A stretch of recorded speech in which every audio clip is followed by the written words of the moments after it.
serious, what is your scariest true story?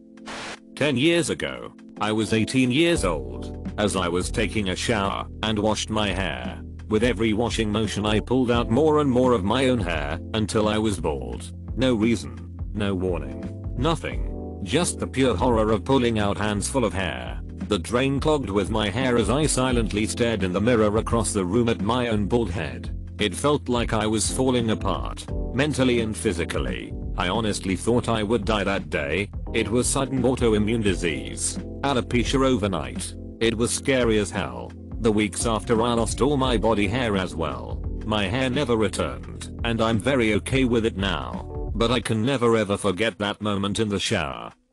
Many years ago, when I was in high school, I was staying up late playing video games. Parents were out, but no big deal. Being home alone didn't scare me. So I'm playing the game, and at around 3 AM, my parents finally arrive.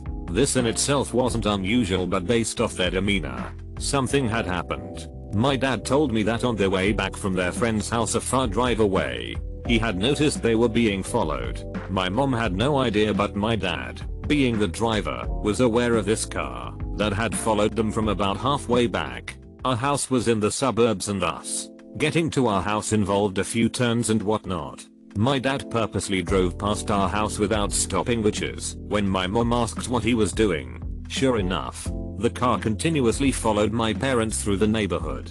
My dad ended up driving to the police station, which is when the car turned away and stopped following them. It's scary to think what could have been had my dad not had the presence of mind to be aware of his surroundings as a driver and to act on his intuition. My parents would have opened the garage door to put the car in, and the idea that a car whose occupant or occupants likely had a malicious intent was right behind them is a thought that still bothers me to this day. Because of that past incident, I learned to always mind my surroundings when driving.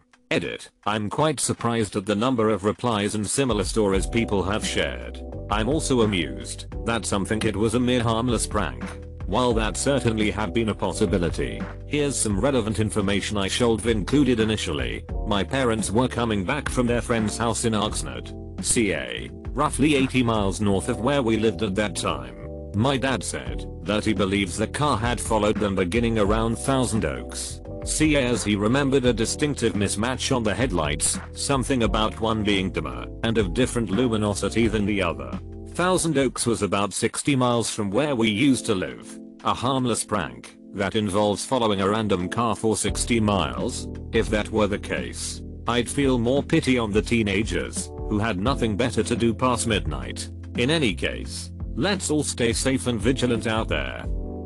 I'm 52. When I was about 8 years old, 5 other 10-year-olds were in a kid's bedroom playing. This one boy and me were wrestling around when someone turned off the lights. When the light went off, there was a loud pop. Another kid had found a pistol and fired it. I was laying on the bedroom floor. The bullet missed my head by 2 inches. It was a straight down shot that narrowly missed. The moment I realized that I had an hour and a half's worth of gas to travel, either 2 hours towards my destination or 2 hours back to go pick up my wallet that I left behind. Working with a serial killer who was arrested by a SWAT team moments after we were in the same lab together. He had a gun on him at the time. Saw a guy get his throat cut. I was quite young and there were a bunch of middle school kids fighting, then one pulled out a knife and slit the other's throat. Blood was gushing out, and that scene was kinda branded in my mind. I just posted this in another thread, but thought I'd go into detail. Someone broke into my house today and made himself a plate of food. Took a shower and put on my father-in-law's clothes, and even switched my laundry. Me and my girlfriend walked in on him sitting by the front door. My GF's father knows a lot of people, and he was wearing my GF's father's work shirt, so we just assumed he knew him. He asked us if we believed in God and told us the church sent him. We ran out immediately and called 911. He did not chase us fast at all. He calmly walked out the door as we drove away. While on the phone, we watched him hop 2 fences very calmly. He saw the cop coming down the road. He came in literally 1:30, thank God, and ditched the shirt. We didn't know if we had locked our gun cabinet, so we didn't know if he was armed. The cop jumped out and detained him. and he calmly went to the ground. He destroyed the house, but didn't take anything. He ruined my GF's parents' bathroom door, like he got stuck inside the bathroom. He tore the tile in our room. He made a pile of what he was gonna take, but didn't even run when we caught him. My girlfriend is very shook up, because this guy must have been here while we were, because we were only gone for 45 minutes. The timing of when we got home was so perfect. My GF accidentally honked the horn when we pulled up, notifying him that we were home. Normally we walk in the house and go straight to our room, and we would not have noticed him if he was still in the shower or in the kitchen. He has previous charges of battery with a deadly weapon. Thank God we got lucky. He was definitely watching the house to know our very predictable leaving patterns. Drugs are a crazy thing.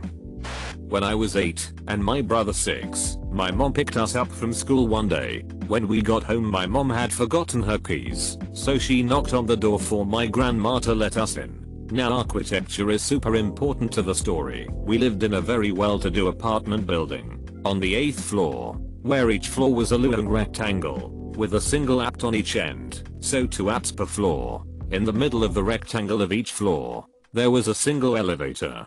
The building was essentially all glass. There were no external fire staircases or ladders, and the nearest structure was another building an entire block away. Okay, so we knock on the door. My grandma yells from the inside, "Incoming."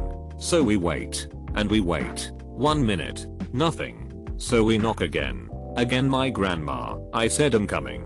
3 minutes, then 5. She still isn't opening the door, even though we can clearly hear her in the kitchen inside the house. So we are getting mad. We knock and she just keeps on saying the same thing. I said, "I'm coming. I'm coming right now." 10 minutes later, the elevator opens behind us, and out comes my grandma. The apartment had been empty the entire time. It's been 20 years since then, and my mom, brother, and I all clearly remember talking to that voice that sounded exactly like my grandma. Zero explanation. My grandma is still alive, BTW.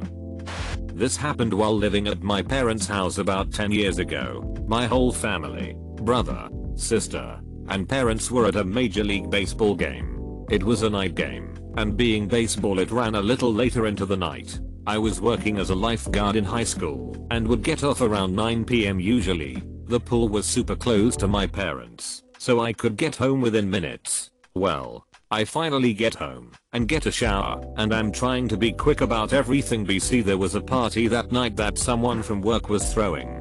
I'm getting out of the shower and walk into my room and hear all this shuffling and running downstairs. So I yell hello, thinking it's my parents. I then yell, "Mom, Dad," again to no avail, and hear the running of footsteps downstairs. And next thing I know, I hear our garage opening up. You could just manually lift the door at the time. BC, our garage door opener was broken. Anyways, that kinda freaked me the hell out. BC, literally no one was home except for me. I ran across the street and got my neighbor and her son, and I walked through my house with a samurai sword. BC, I was afraid whatever was in there was still there. The neighbor ended up calling the police. When we did another walkthrough, we found that my dad had about $2,300 cash stolen. My mom's diamond rings and earrings were all stolen, and there was a set of earrings lying on the bedroom floor with the jewelry box lid askew. What happened was my parents' house was in the process of getting robbed while I came home. I was in the house with the intruders for some time before they realized I was home, and heard the shower running and me starting to yell for my parents, which startled them and made them make a run for it, hence the footsteps and shuffling I was hearing, and the escape route was through the broken garage door, which they must have scouted out about our house for some time. The cop said that was the 3rd break-in on our area within the past week, and they have been on the lookout for suspicious people without tipping off the public. Real crap. Probably one of the scariest things I've heard happen to me though. The moment I realized my parents weren't home and someone else was in the house with me was a terrible gut-wrenching feeling. I was about 9, laying in bed watching snow fall out of a window that faced the backyard. Suddenly a man's face popped up just inches from my window, staring right at me. I still remember his beard coated in ice and his steamy breath. After a few seconds I unfroze and ran into my mum's room. She thought I was making it up and sent me back to my room. I hid so I couldn't see out of the window. The next morning, When we left for school there were footprints in the fresh snow that straight went back to my window. My grandmother went into the hospital for a really bad case of the flu. She seemed to be doing better, but out of nowhere she got a brain bleed, which happens extremely rarely with something as simple as a flu. In the end there was too much damage to the brain. When I was 16 my grandparents hired me to house sit for 3 weeks at their farm, housed in a small town. It was the second to last night of my stay and all had gone well for a 16-year-old completely alone in a big empty house for 3 weeks. It was about 1 AM and it started to thunderstorm outside, so I decided to turn everything off and go to bed. I was upstairs in the front bedroom that overlooks their driveway, using the toilet, when I heard a loud noise outside that sounded similar to a tractor or riding mower. Now this isn't completely unusual as my uncle lives down the street and he is who did the lawn care for their house. But at 1 AM during a storm it was quite odd. I heard the side door to the house open and could hear my uncle's work boots enter below me. I thought maybe he was there to help out in case of a power outage. What really got to me though was the fact that the 3 German shepherds were laying at the foot of the bed completely unaware, which is not like them at all. Those dogs go wild at a leaf falling to the ground 15 feet away. So I go to the window and look out at the driveway. No cars, no tractor, nothing. No one is out there. All of a sudden the stomping intensifies and I start to hear what sounds as if someone is banging a broom on the ceiling below me. Now the dogs start going wild and I'm in full panic mode. The thunderstorm outside is intensifying. The stomping and banging on the ceiling is getting louder and the dogs are going berserk. Instantaneously, the power goes out and everything stops. The dogs, the stomping, the banging, everything. The room I'm in is pitch black for about 5 full minutes and I hid under the covers trying to call my uncle in a sheer panic. After that, everything was as if nothing happened and the storm passed shortly after. Was the scariest and weirdest night ever. I grew up in a farmhouse built in the 1860s. I was probably 14 or so and was home alone while my parents took my little brother to t-ball practice. My little brother did, and still does, call me Sissy, and I have always called him Bubby. I was sitting in the living room watching TV and heard the back door that we always use open and my little brother shout out Sissy, and I responded back with hey Bubby. I waited a minute or two and heard nothing else, then yelled out again with no response. As it turns out, they hadn't gotten home yet. I was literally too scared to move and stayed put till they did get home about 30 minutes later. When I was in high school I was walking home alone in my school uniform and this car stops in front of me as I'm trying to cross the road. The guy driving it asks me if I was still a virgin. I tried to walk around the car and ignore him, but he keeps moving the car to stop me from crossing the street. I look around to ask for help, but the street was deserted. I have never been so scared in my life. I finally ended up walking back up the way I came as fast as I could, hoping to find a way hide or ask for help.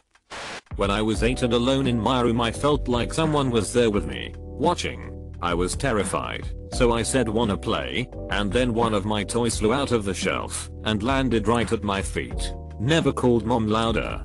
When I was 14, for exactly an entire month, which month I forget, I would woke up every morning at 3:30 AM or 3:15 AM with the feeling I was being watched. If I did manage to fall asleep I would be completely plagued with nightmares. One morning I woke up at 3:15 AM like normal, but immediately felt someone tap on the back of my head. Then as the month ended it was over. Needless to say I can't ever enjoy or want to fall asleep during 3 AM to 4 AM, and I'm still quite paranoid of my room in general. When I was a little kid I had a recurring nightmare almost weekly. I would be in the basement and would hear a meow. I would search for the source in the dark and find it a sunken window at eye level with a little bit of filtered light. Lying in it would be a dead grey cat with empty eye sockets fixed on me, giving a mournful shriek. Sometimes the red light would open in the eye and everyone I loved would die. I would wake up at various stages of this nightmare. It got so bad one summer that I slept with the lights on all night. Every time I heard a cat, I was afraid it was the eyeless grey one from the nightmare. Fast forward 25 years later, and I'm buying my first home with my wife. It doesn't have central air, so we sleep downstairs in the basement for the summer. We have one of those sunken windows. One night the first week there we wake up to the sound of a cat meowing and furiously trying to get into the bedroom through the sunken window. In the filtered light I see a grey cat. And I see an empty eye socket staring back at me. We've slept upstairs since. But, in a twist, the cat is lovely. His name is Lau. And he runs beside me when I go for a jog. He also plays with our new Australian Shepherd puppy. Most social cat I've ever seen. Used to live in a house in a quiet neighborhood. I'd often stay up late in the living room, which had a fairly large glass door to the backyard that you could slide open with no curtain. Sometimes I'd hear noises in the backyard, but it'd usually be my cats. Sometimes the motion sensing porch light would turn on.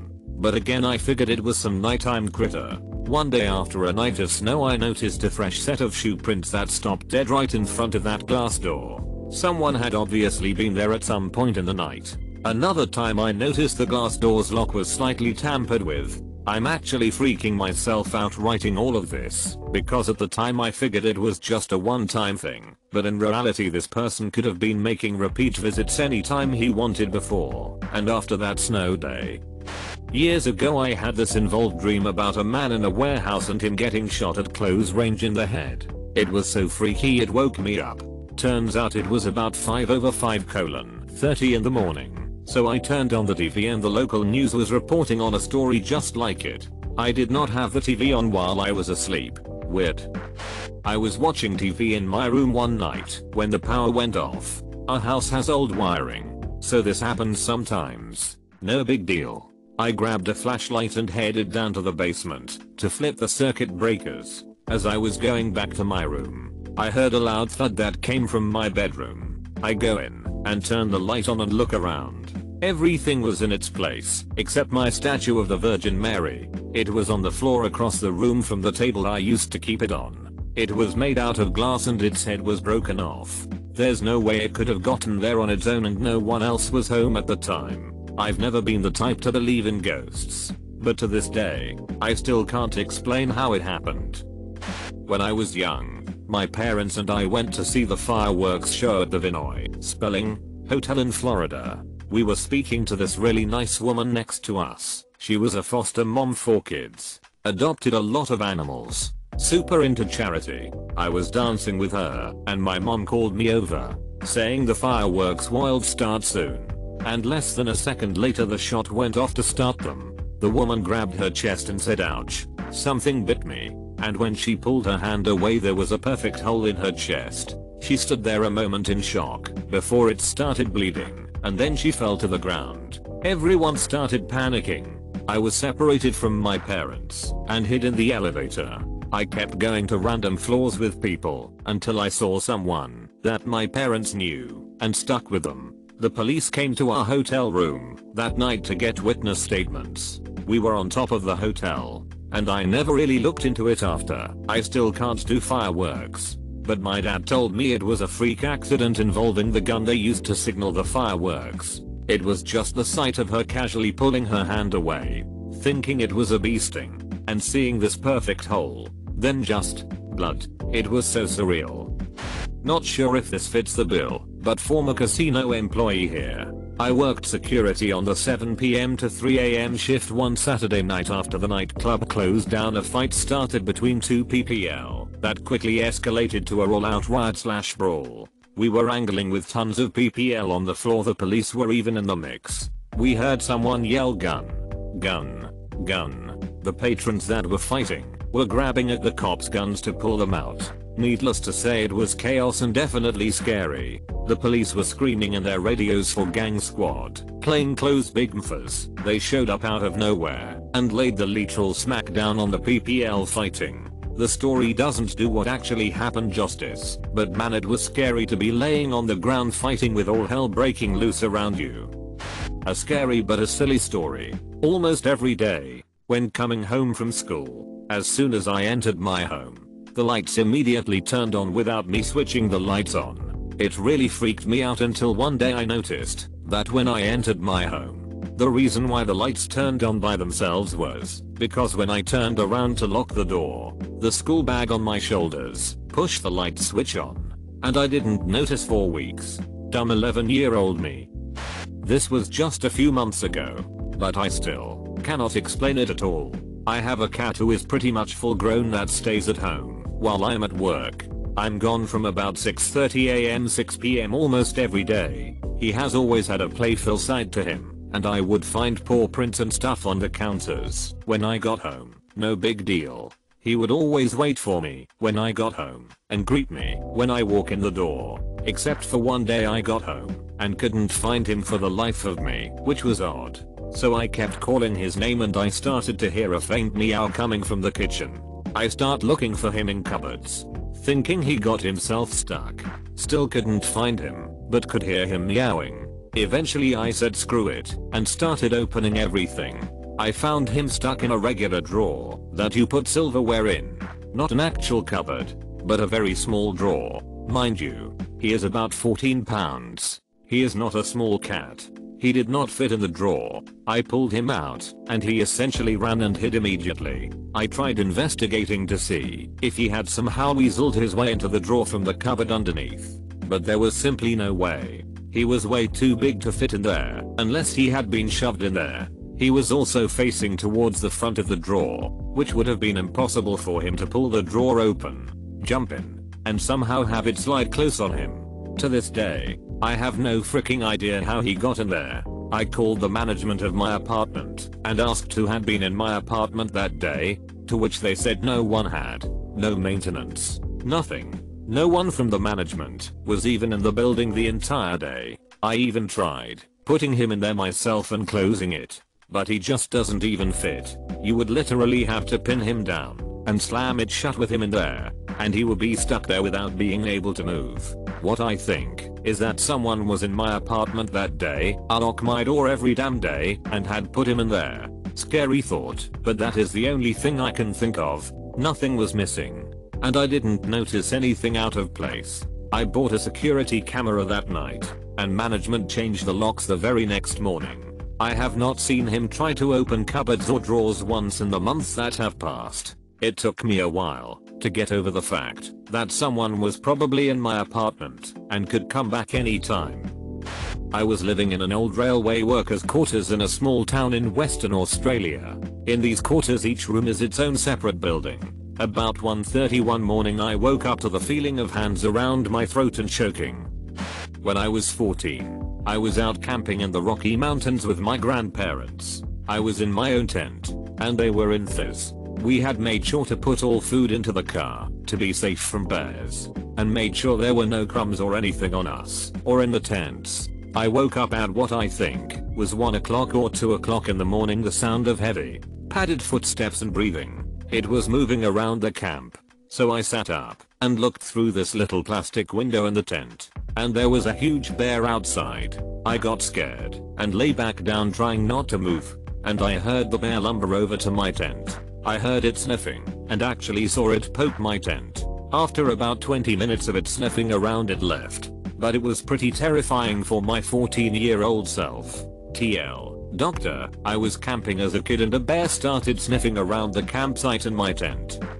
A very large gang of men targeted me and a friend at a bar. They got between us to try and separate us and pushed into and leant over us to try and distract us from our drinks. They also tried to get us to drink drinks that they had bought. We left the bar thinking that was the end of it and went to a chip shop across the street. When we turned around, the same men were all waiting outside for us. Adrenaline kicked in and we ran, and they followed us. They followed for at least a mile, and the only way home was through a secluded park in the dark. So we had to run through this park knowing we were being hunted and they could ambush us any minute. But for some reason we managed to escape, and I still don't know why. I'll post one of my own too. When I was about 7, my family moved into a house where the previous renter had shot himself in the bathroom. No freaking clue why my parents told this to a 7-year-old. You could even see bloodstains on the tiles. I would constantly have nightmare of a black man chasing me around the house trying to kill me. One night I had a dream that I was asleep on the living room floor. From where I was I could see all the entrances to the rooms in the house. I dreamed that he was going around into all the rooms looking for me. I knew that if I moved he would know where I was. The only thing was though, It felt real. I could feel everything around me. Finally I got brave enough to run to the bedroom. Of course he saw me and chased me there. I woke up in the bathroom that he killed himself in. Years later my dad showed me a picture of the previous renter. My dad was friends with them, but I had never met them. And it was the man from my dreams. I have a buttload more because I'm slightly sensitive to the paranormal. I'll post more later. I was snow skiing for the first time and heading down a slope way too fast. I started off on a green, but somehow wound up on a much more difficult run. There was a right degree turn at the bottom of the hill I had to navigate, or I would fly off the mountain at 10,000 feet. Somehow I pulled it off and felt awesome. But looking back on it still scares the crap out of me. An old friend of my brother-in-law's who worked as a plumber was at our house talking to my husband about installing a sprinkler system for our front yard. He asked to see the main water connections in our crawl space. As he was walking past the kitchen door, where I was cooking dinner, I looked up at him to smile and say hi. It was as if time stood still, and he was in slow motion. 3 weeks later to the day he was found beaten to death in a field outside of town by his estranged wife's new boyfriend.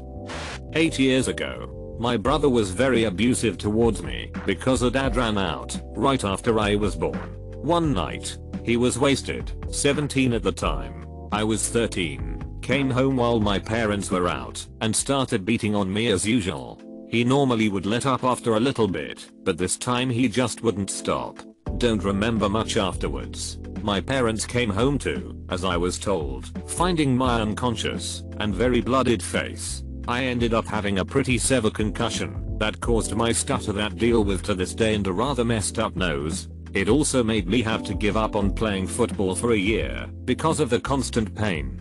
Needless to say, I haven't had a real conversation with my brother, and I haven't talked at all to him since this happened. When I was 4, I was at a mall with my mom.